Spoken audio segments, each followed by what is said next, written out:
This story is titled, On the Happiest Day of My Life, My Child's Birthday. My wife served me divorce papers in front of her entire family, demanding all my property. Hey, Reddit. I never thought I'd be typing something like this out, but here we are.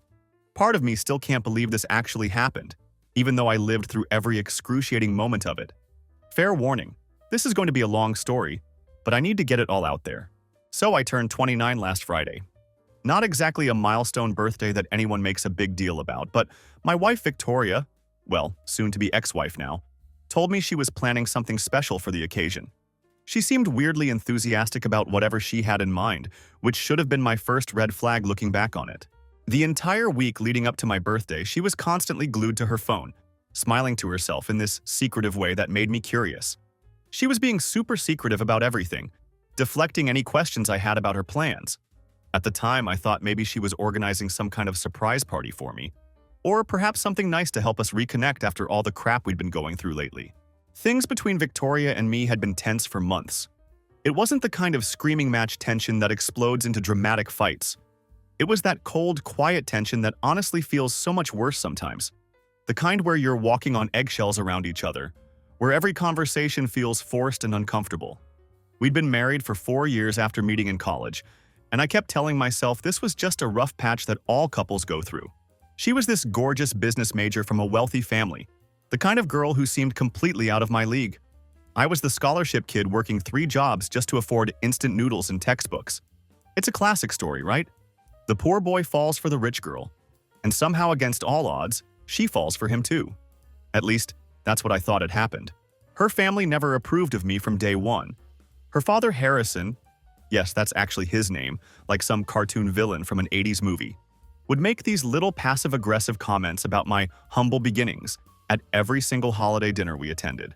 Her mother would ask in this condescending tone how that little job of yours was going, even after I got promoted to senior marketing coordinator at my company.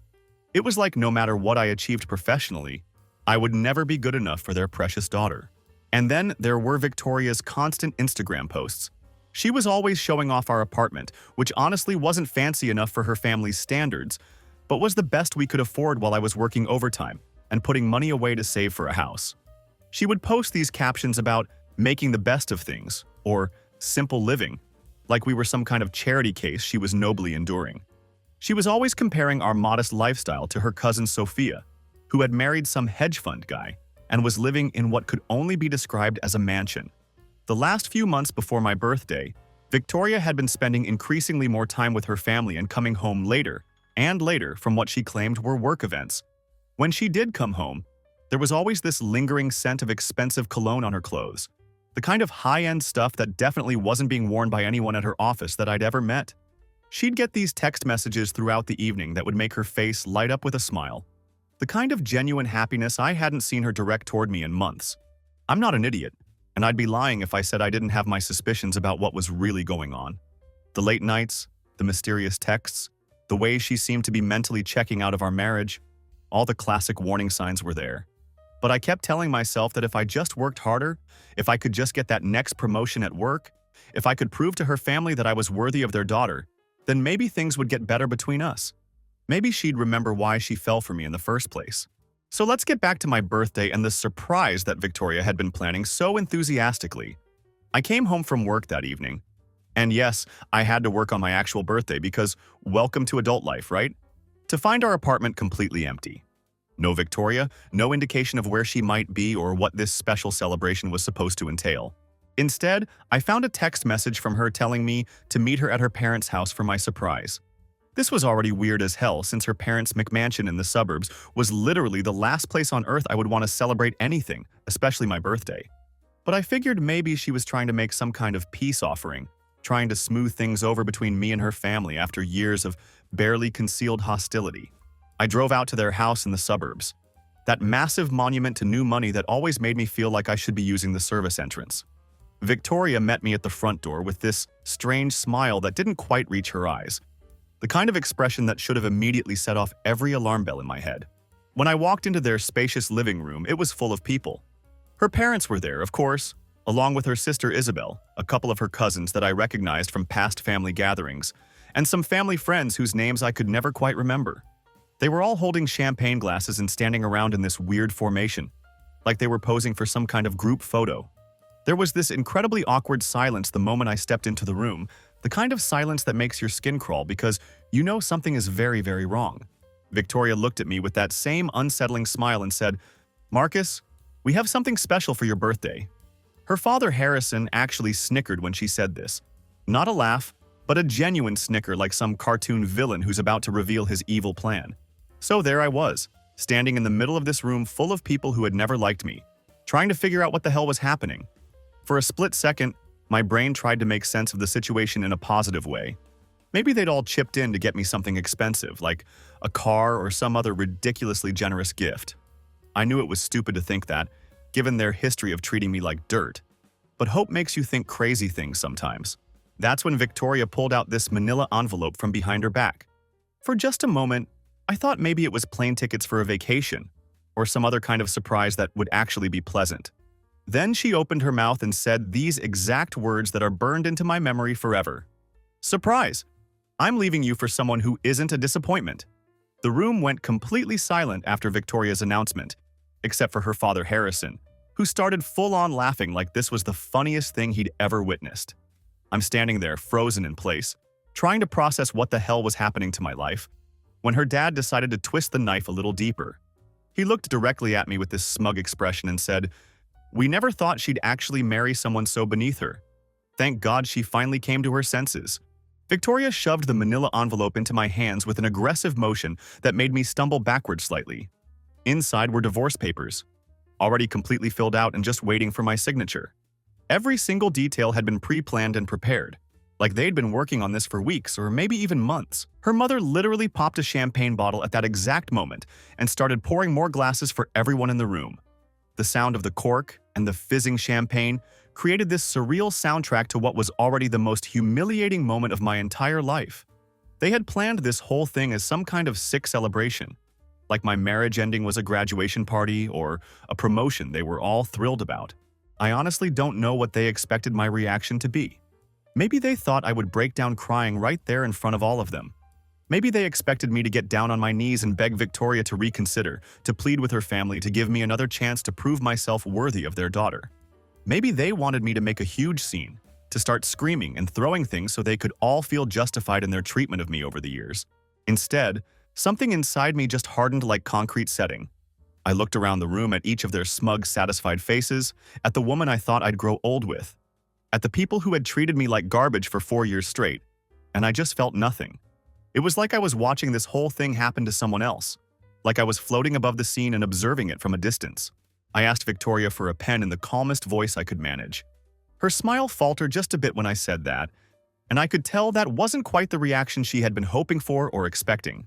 Her father handed me his fancy Mont Blanc pen, probably worth more than I made in a week, with this triumphant expression on his face. I walked over to their pristine white marble countertop in the kitchen area, spread the divorce papers out carefully, and signed every single line without saying another word. The only sounds in the entire house were my pen, scratching across the paper, and someone awkwardly clearing their throat in the background. No one said anything while I worked through the paperwork, and I could feel all their eyes on me, probably waiting for me to break down or change my mind. When I finished signing everything, I looked directly at Victoria and said in the most sincere voice I could muster, "Thanks for the birthday gift. Best one I've ever received." Then I walked out of that house without slamming the door, without cursing at any of them, without giving them the satisfaction of seeing me lose my composure.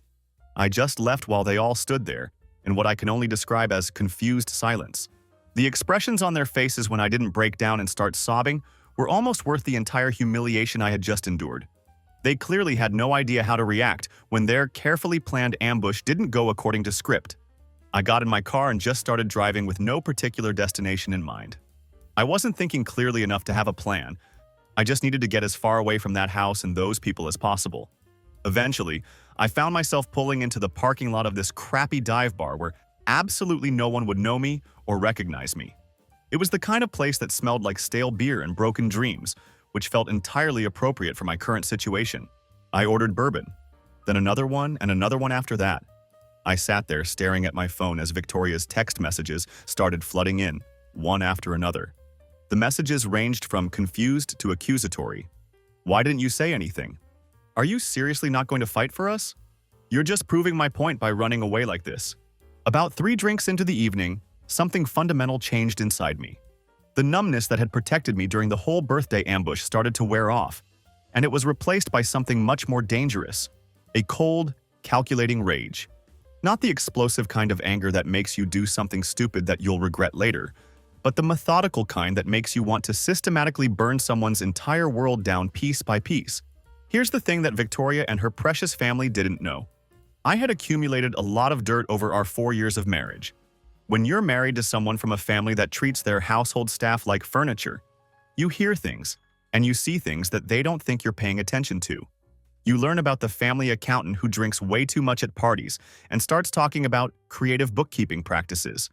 You overhear conversations about the cousin who's been sleeping with her sister's husband for months. You start to notice that her dad's business trips don't seem to involve very much actual business. So sitting there in that dive bar, nursing my bourbon and feeling that cold rage building, I made 3 very important decisions that would shape everything that happened next. First, I called my buddy Vincent, who happens to be the most ruthlessly effective divorce attorney in the entire city. Second, I started systematically screenshotting every suspicious text message that Victoria had sent or received that I could still access through our shared cloud storage. Third, I made a comprehensive list of every business contact and mutual friend who needed to hear my side of this story before Victoria could spin her own version of events. I didn't go home that night because I couldn't bear the thought of sleeping in the bed I'd shared with someone who had just publicly humiliated me. Instead, I crashed at my friend's place and woke up the next morning to find my phone completely blown up with more text messages from Victoria. By this point, her tone had shifted from smug satisfaction to something that sounded increasingly panicked. Apparently, she had expected me to come crawling back within a few hours, begging her to work things out and promising to be a better husband who was more worthy of her family's approval. Instead, by noon the next day, Vincent had already filed counter paperwork on my behalf. I had withdrawn my half of the money from our joint bank accounts while leaving her portion completely untouched. I'm not stupid enough to give her ammunition to use against me. And I had rented a storage unit where I moved all of my important personal belongings while she was having brunch with her family, probably laughing about how devastated and broken I must be.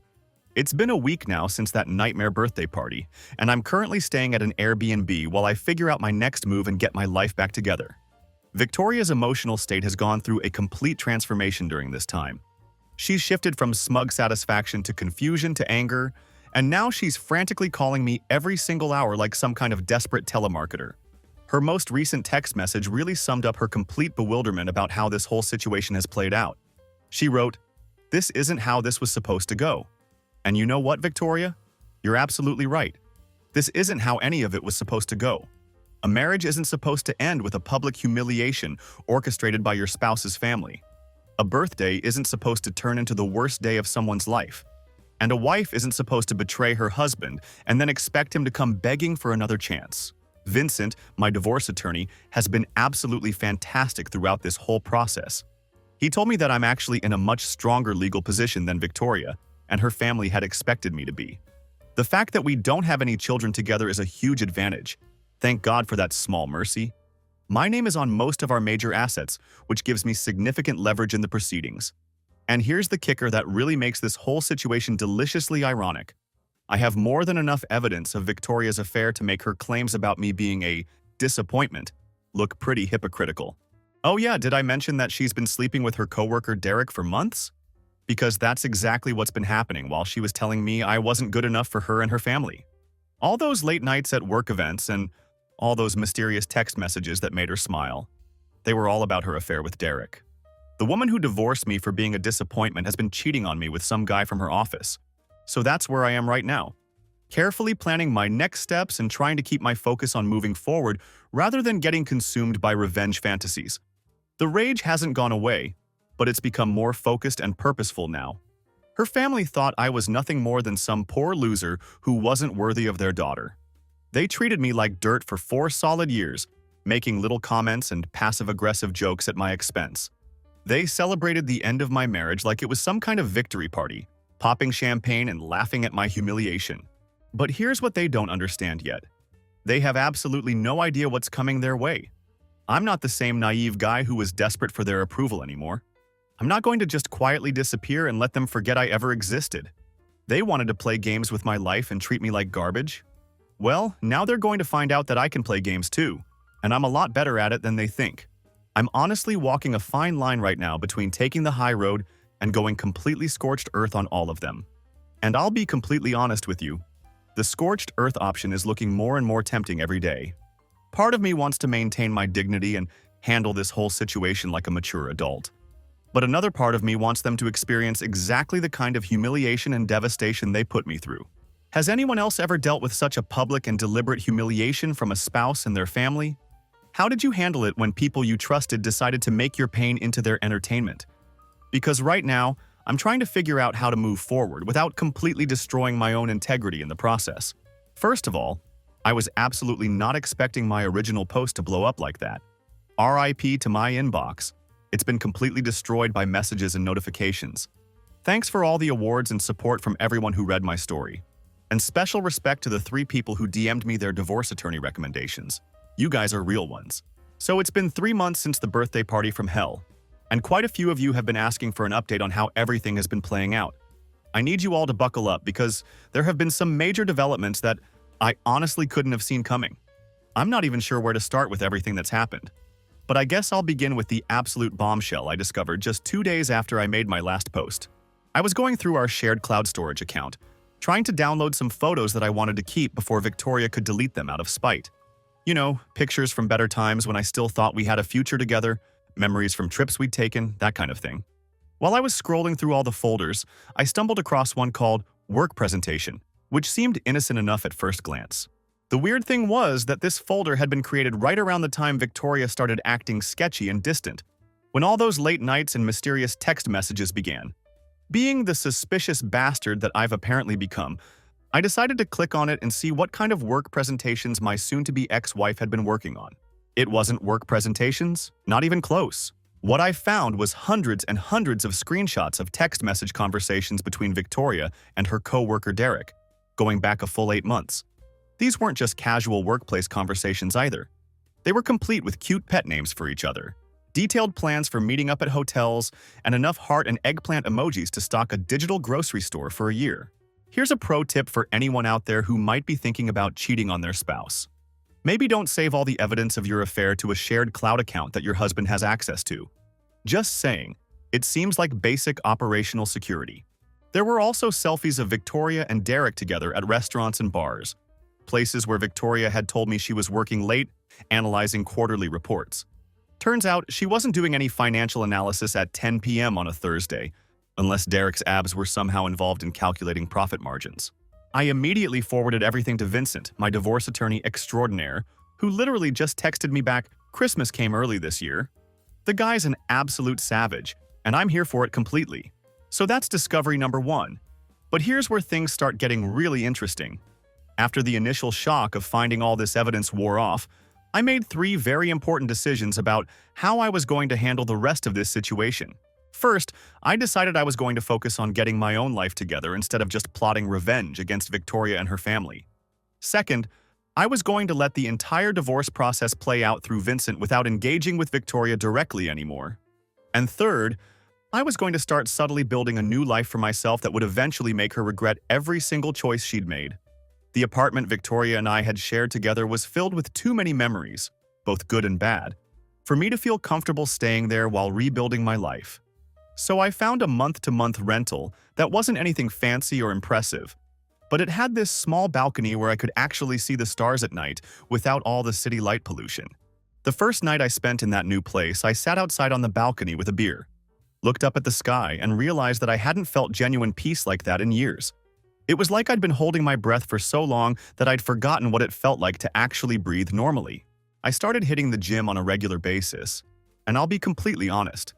It wasn't entirely because I wanted to get healthy and feel better about myself. Part of the motivation was definitely about getting a revenge body, though I'm not particularly proud of admitting that. But mostly, I needed somewhere to channel all this anger and frustration I was carrying around. The first week at the gym was pretty humbling. I could barely lift anything without my noodle arms shaking like I was having some kind of seizure.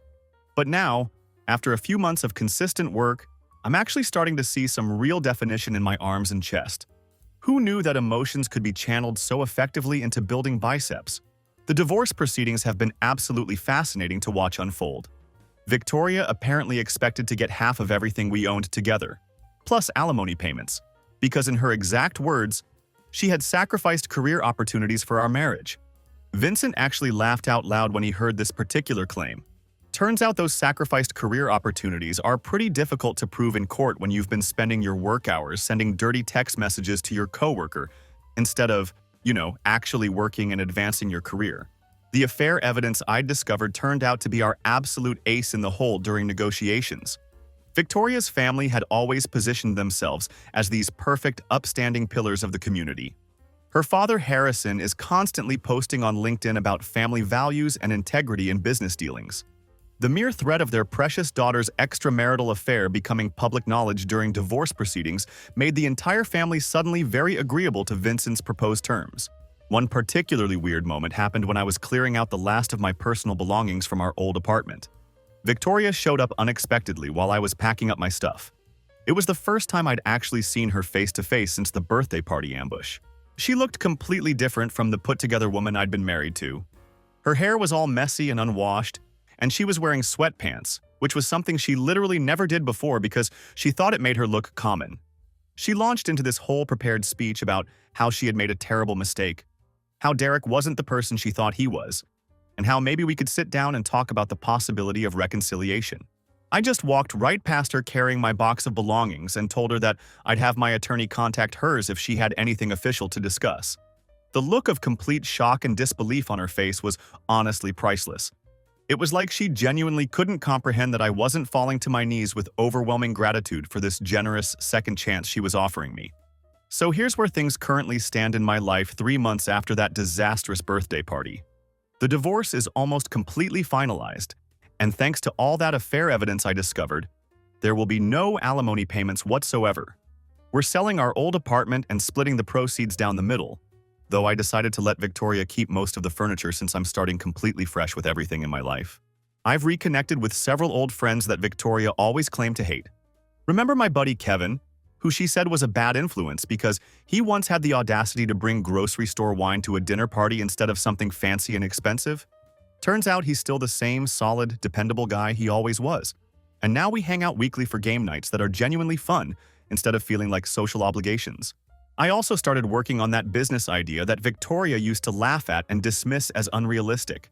It's nothing huge or revolutionary, just customizing and restoring vintage furniture that I find at estate sales and flea markets. It's something I've always enjoyed doing as a hobby, but Victoria thought it was tacky and embarrassing, like I was running some kind of garage sale operation. I made my first official sale on Etsy last week, and the profit was only $27 after all my expenses, but damn, it felt good to earn money doing something I actually enjoy. It's not nearly enough to quit my day job, obviously, but it's a start toward building something that's entirely mine. Here's where the story gets really juicy and satisfying. Victoria's family business, they run a high-end real estate development company, has hit some major snags lately. Apparently, they had this big commercial project that suddenly lost its main investor, which threw their entire operation into chaos. This happened to occur right after I had lunch with my old college roommate, who, in a beautiful plot twist, now works for that exact investor company. Did I mention anything specific about Victoria's family during our casual lunch? Absolutely not. Did I accept his LinkedIn connection request afterward and maybe share some general thoughts about business integrity? You bet I did. Victoria's sister Isabel reached out to me last week, and she was always the only truly decent person in that entire family. She told me that Victoria has been a complete emotional wreck since the divorce proceedings started, and that Derek, her affair partner, had dumped her after her father tried to use his connections to get Derek a better position at their company. Apparently, Derek was only interested in Victoria for her family's business connections and the doors that relationship could open for him. Once he got what he wanted professionally, he had no more use for her personally. I have to say, the irony is absolutely delicious. She left me for someone who turned out to be even more of a user than she accused me of being. Victoria's Instagram presence has gone from daily posts about her #blessed life and all her amazing experiences to complete radio silence. Meanwhile, I've been posting occasional updates about hiking trips I've taken, furniture restoration projects I'm working on, and nights out with friends. Nothing flashy or attention-seeking, just me living a normal, genuinely happy life. Her best friend accidentally liked one of my hiking photos at 2 a.m. last week, then quickly unliked it when she realized what she'd done. So I know Victoria and her circle are definitely keeping tabs on my social media, probably trying to see if I'm falling apart without her. Last night was what would have been our wedding anniversary if Victoria hadn't decided to blow up our marriage with her birthday surprise stunt. I was sitting on my balcony scrolling through Twitter, feeling pretty okay about life actually, when my phone suddenly lit up with a text message from Victoria. I hadn't heard from her directly in weeks, so seeing her name pop up on my screen was definitely unexpected. The message she sent was long and emotional, clearly something she'd been thinking about for a while. I know you probably hate me, but I can't stop thinking about where we would be if I hadn't ruined everything. I miss your terrible jokes and the way you always made coffee for both of us, even when we were fighting. The apartment feels so empty now. Derek was a mistake, my family was wrong, I was wrong. Please, can we just talk? I'm not above begging at this point. I stared at that text message for a full hour, reading it over and over again. I typed and deleted about 15 different responses, ranging from angry to sarcastic to almost sympathetic. Part of me wanted to tell her exactly how much damage she'd caused and how little I thought of her now. Another part of me wanted to be cruel and list all the ways Derek had been better than me according to her previous complaints. But in the end, I just put my phone down and went to bed without replying at all. The thing is, 3 months ago, I would have given absolutely anything to receive a text message like that from her. I would have seen it as validation that she still cared, that maybe there was hope for us after all. Now I'm honestly not even sure what I want anymore. The anger is definitely still there, but it's different somehow. Less consuming and all-encompassing than it was before. This morning, I woke up to discover that she had sent 5 more messages overnight, each one more desperate and pleading than the last. The final message simply said, "I'm parked outside your building. Please come down." I looked out my window, and sure enough, there was her white Audi sitting in the visitor parking area. She was just sitting there in the driver's seat, looking up at my building like she was trying to figure out which window was mine. I closed the blinds and made myself coffee, trying to decide how I wanted to handle this situation. Part of me was curious to hear what she had to say after all this time. Another part of me thought that opening that door even a crack would undo all the progress I'd made in rebuilding my life without her. And there was this small, petty part of me that I'm not particularly proud of, that wanted her to feel exactly what I had felt that day at her parents' house. Confused, humiliated, and completely powerless. Life is incredibly weird sometimes. 3 months ago, I thought my entire world was ending when she handed me those divorce papers in front of her celebrating family. I was convinced that losing her would destroy me completely, that I'd never recover from the betrayal and public humiliation. Now I'm actually starting to think that whatever comes next in my life might be significantly better than what I had before with her. The question I keep asking myself is, what would you do in this situation? Would you give her the chance to explain herself and potentially apologize for everything she put you through? Or would you maintain the boundaries you've worked so hard to establish and refuse to let someone back into your life who has already proven they're willing to hurt you in the most devastating way possible? I never expected to be writing a third update to this entire saga. But life just keeps throwing curveballs at me that I couldn't have predicted. For those who are just tuning in now, I'd recommend checking my post history for the complete backstory. The basic summary is that my ex-wife Victoria ambushed me with divorce papers at my birthday party in front of her entire family, who literally popped champagne bottles to celebrate getting rid of me. Real classy behavior all around. So it's been exactly 6 months since that lovely birthday surprise that changed my life forever. And a lot has changed in ways I never could have anticipated. I moved out of that month-to-month rental apartment and into an actual house. Nothing fancy or impressive, just a small 3-bedroom place in a decent neighborhood with a yard where I can finally get a dog. More details on that exciting development later. The divorce was officially finalized 2 months ago, with surprisingly little drama in the final stages. Victoria's family lawyer basically folded like a cheap lawn chair once Vincent showed them all the receipts of her affair with Derek. My furniture restoration side hustle has been doing reasonably well.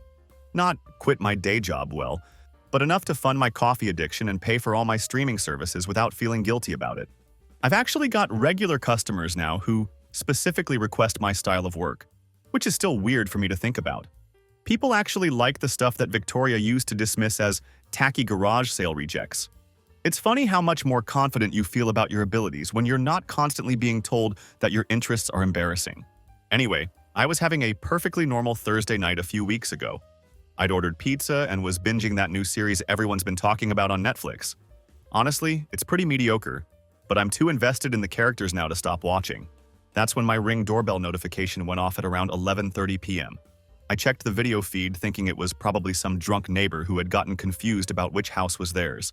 Instead, I saw Victoria's car parked across the street from my house, just sitting there with the lights turned off like she was conducting some kind of surveillance operation. At first, I thought maybe she had dropped someone off at a neighbor's house and would drive away in a few minutes. But the car didn't move for over an hour, so I did what any reasonable person would do in that situation. I ignored it completely and went to bed. But I couldn't actually fall asleep knowing she was just sitting out there waiting for something. Around 1 a.m. in the morning, I checked the doorbell camera again, and her car was still parked in the exact same spot. That's when my phone started absolutely exploding with text messages from her.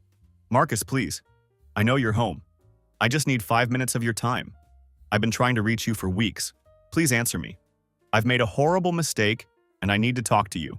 And then the message that actually made me get out of bed and put on clothes. "I've been sleeping in my car for 2 days. I have nowhere else to go. I went to my front window and looked outside. And sure enough, I could see her reclined in the driver's seat of her Audi. The same car that her daddy had bought her for her 25th birthday. The one she once told me was entry-level, even though it cost more than I made in 6 months. I spent several minutes debating what I should do about this situation. Part of me, the petty part that I'm not proud of, wanted to just close the blinds and let her enjoy her car camping experience for as long as she wanted. But I'm not actually a monster, despite everything she put me through, so I threw on some sweatpants and a hoodie and went outside to see what was going on. The look on Victoria's face when I tapped on her car window was absolutely rough to see. Her makeup was completely smeared. Her hair looked like she hadn't washed it in days, and she was wearing what appeared to be the same clothes from her last Instagram post 3 days earlier. She scrambled to unlock the car door and almost fell out in her desperate rush to start talking to me. The first thing I noticed when she got out of the car was the smell. It wasn't body odor exactly, but that stale combination of fast food and desperation that you get from someone who's been living in their car for days. The second thing I noticed was that she had lost a significant amount of weight. Victoria had always been naturally thin, but now she looked almost gaunt, like she hadn't been eating properly for weeks. She immediately started rambling, half crying and half talking so fast that it took me a minute to make sense of what she was actually trying to say. Apparently, Derek, the co-worker she'd been having an affair with, wasn't just sleeping with her behind my back. He had also been systematically funneling confidential information about her family's business to their competitors, essentially using Victoria as an unwitting inside source. Once Victoria's father Harrison discovered what Derek had been doing, he fired him immediately. Derek promptly dumped Victoria and disappeared from the city entirely, taking a bunch of sensitive business information with him that he could probably sell to the highest bidder. But the story gets even better from a karmic justice perspective. Victoria, in her infinite wisdom and because she was in love, had been covering for Derek at work for months. She had been changing reports to make his performance numbers look better, covering for his absences, and basically doing half his job for him without anyone knowing about it. When everything came to light during the investigation, Daddy Dearest finally reached his breaking point with his precious daughter. He cut her off completely. No more job at the family business, no more monthly allowance, no more paid apartment. She had been couch surfing with various friends for weeks, but had apparently burned through everyone's goodwill and patience. Her most recent roommate had kicked her out for not paying her share of the rent, which is how she ended up sleeping in her car outside my house as a last resort. I couldn't help but ask her why she didn't just go back to her parents' McMansion, since they had always taken care of her before. That's when she dropped the biggest bombshell of the entire conversation. Harrison's business was currently under investigation for some seriously shady financial practices that Derek had exposed when he stole all that confidential information. It turns out that Mr. High and Mighty had been cutting corners and cooking the books for years to maintain their lifestyle and reputation. Their assets were temporarily frozen while the investigation continued, and they had been forced to downsize dramatically from their previous standard of living. The karmic justice of the whole situation was almost too perfect to believe. The same people who had celebrated my humiliation were now experiencing their own spectacular downfall. I made the decision to invite Victoria inside, not because I was considering taking her back or anything like that, but because it was cold outside and I didn't need a hypothermic ex-wife on my conscience. She walked into my house and immediately started crying again, this time about how nice and comfortable my place looked. It's literally just normal furniture and some houseplants that I've managed to keep alive, but compared to living in a car for several days, I guess it probably seemed like the Ritz-Carlton to her. We sat down at my kitchen table and I made coffee for both of us while Victoria continued to pour out her story. The whole tragic tale came spilling out of her like water from a broken dam. She told me how her parents had actually pressured her into divorcing me after they found out about her affair with Derek. They had convinced her that she could trade up to someone better while also taking half of my assets in the process. She admitted that they had planned the entire birthday party ambush as a deliberate strategy to humiliate me so thoroughly that I would sign the divorce papers quickly without putting up any kind of legal fight. The whole thing had been orchestrated from the beginning. The champagne, the audience of family members, the public nature of it all. It was designed to break me down psychologically. Victoria said that she had realized within just a few weeks of the divorce that she had made a terrible mistake, but her pride had prevented her from admitting it or reaching out to me. She had been living in this fantasy world where Derek was going to be her knight in shining armor, sweeping her away to a better life than the one she'd had with me. She actually said, and I'm quoting this directly because it was so absurd, "I thought you'd fight for me." That's when I couldn't help but laugh. Not in a mean or cruel way, but just at the complete absurdity of her expectation. She had orchestrated this elaborate public humiliation, told me I was a disappointment in front of her entire family, served me divorce papers on my birthday like it was some kind of celebration, and somehow expected me to what? Beg her to reconsider? Write her heartfelt letters about how I couldn't live without her? I asked her directly what she wanted from me now, what she was hoping to accomplish by sleeping in her car outside my house. More tears started flowing, and then she laid out her plan. She wanted us to try again. She claimed she had learned her lesson and grown as a person during these 6 months, apparently. She had nowhere to go, no money, and no job prospects. Her expensive business degree was essentially useless without her daddy's connections to open doors for her. She thought that maybe she could move back in with me while we figured things out together. She would do anything to fix what she had broken, she said. She had never really appreciated what she had when she was married to me, and she was willing to work to rebuild our relationship from the ground up. I let her finish her entire pitch, and then I did something that surprised even me. I thanked her. I genuinely thanked her for the divorce, for showing me exactly who she and her family really were underneath all their pretenses, and for forcing me to rebuild my life completely on my own terms. The past 6 months had definitely been challenging and painful, but they had also been weirdly liberating in ways I never expected. For the first time since college, I was making choices based entirely on what I wanted and what made me happy, rather than what would please Victoria or impress her family. I was living authentically for the first time in years. Victoria stared at me like I had suddenly grown a second head. This clearly wasn't the reaction she had been expecting or hoping for. Then came even more tears and desperate bargaining. She would do absolutely anything to fix things between us, she said. She had changed completely. She had never appreciated what she had before, and she understood now how good our life together had been. I told her that she could crash on my couch for one night because it was late, and I wasn't about to send anyone out to sleep in their car regardless of our history. But in the morning, she needed to figure out her next steps that didn't involve me or any expectation of rekindling our relationship. The look of complete shock and disbelief on her face was almost comical. I honestly don't think Victoria had ever been told no by anyone in her entire privileged life. Morning came, and I made breakfast for both of us because that's just what decent human beings do, regardless of the complicated history between us. While we were eating, Victoria's phone started ringing, and she glanced at the screen to see that it was her father calling. Out of habit, I guess, she put the call on speakerphone, and I heard Harrison's voice for the first time since that nightmarish birthday party 6 months ago. Gone completely was the smug condescension and arrogant superiority that had always characterized his tone when speaking to me. It had been replaced by something I had never heard from him before in all the years I'd known him: genuine desperation and panic. Harrison explained that their family business was barely hanging on by a thread. Investors were pulling out left and right as news of the investigation spread throughout their industry. They were hemorrhaging money and clients, and their reputation was in complete shambles. They desperately needed help from someone who had connections in the business world, and Victoria had apparently mentioned to him that I had been doing well professionally. Here's the part that almost made me choke on my coffee. He actually asked if I would consider meeting with him to discuss potential opportunities for mutual benefit. The same man who had laughed at me for being beneath his daughter, who had made snide comments about my humble background for years, was now practically begging for my help to save his failing business. Victoria looked at me with this strange mixture of hope and embarrassment on her face. probably wondering if I would take this as an opportunity to help her family and maybe reconcile with her in the process. I told Harrison very clearly that I wasn't interested in any business arrangements or partnerships with him, but that I knew someone who might be able to help them rebuild their reputation and recover from this crisis.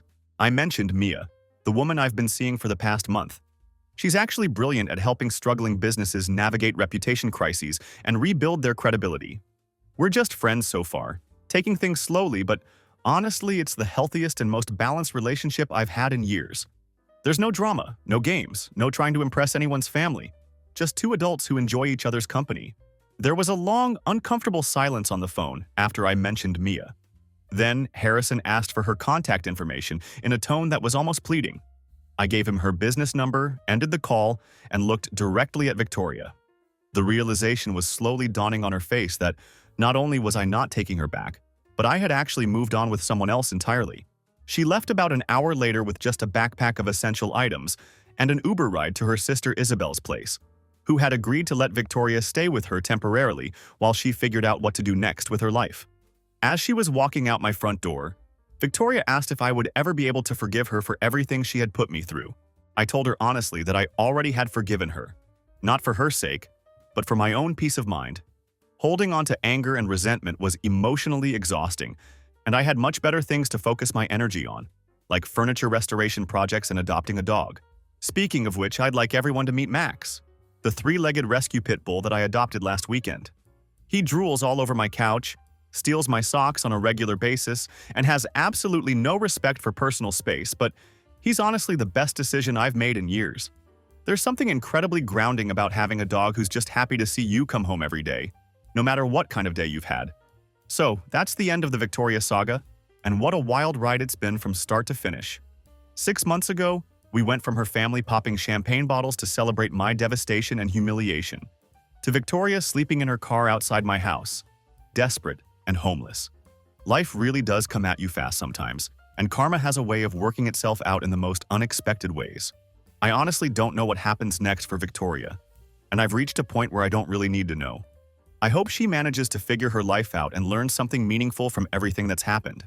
I hope her family discovers some humility and learns to treat people with basic human decency instead of looking down on anyone who doesn't meet their arbitrary standards of wealth and status. But mostly, I'm just looking forward to all the things I never got to do when I was constantly trying to fit myself into their narrow definition of what was acceptable. I'm excited about traveling without worrying about whether our accommodations are luxurious enough to post on Instagram. I'm looking forward to making furniture without being told that my hobby is embarrassing or beneath someone of my education level. I can't wait to continue building a life with Max, who sheds all over everything and couldn't care less about my income or social status. For everyone who has followed this entire crazy story from the beginning, I want to say thank you for all the support, advice, and encouragement you've given me.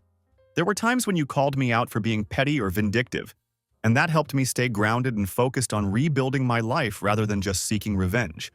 Your comments and messages helped me more than you probably realized during some of the darkest moments of this whole experience. I'm curious to hear from others who might have been through something similar.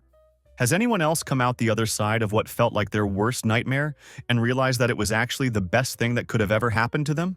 Sometimes the universe has a funny way of forcing us out of situations that aren't serving us, even when we're too stubborn or scared to leave on our own. Looking back now, I can see that my marriage to Victoria was slowly suffocating the person I really was underneath all the people-pleasing and family impressing I was doing.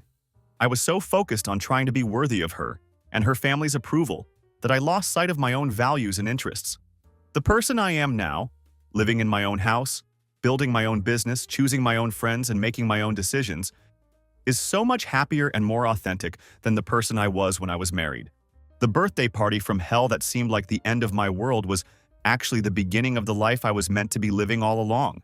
Sometimes the worst things that happen to us turn out to be disguised blessings that we can only recognize in hindsight. Max is currently sprawled across my lap as I type this, making it nearly impossible to reach my keyboard properly, but I wouldn't have it any other way. Here's to new beginnings, second chances, and the beautiful chaos of building a life that's entirely your own.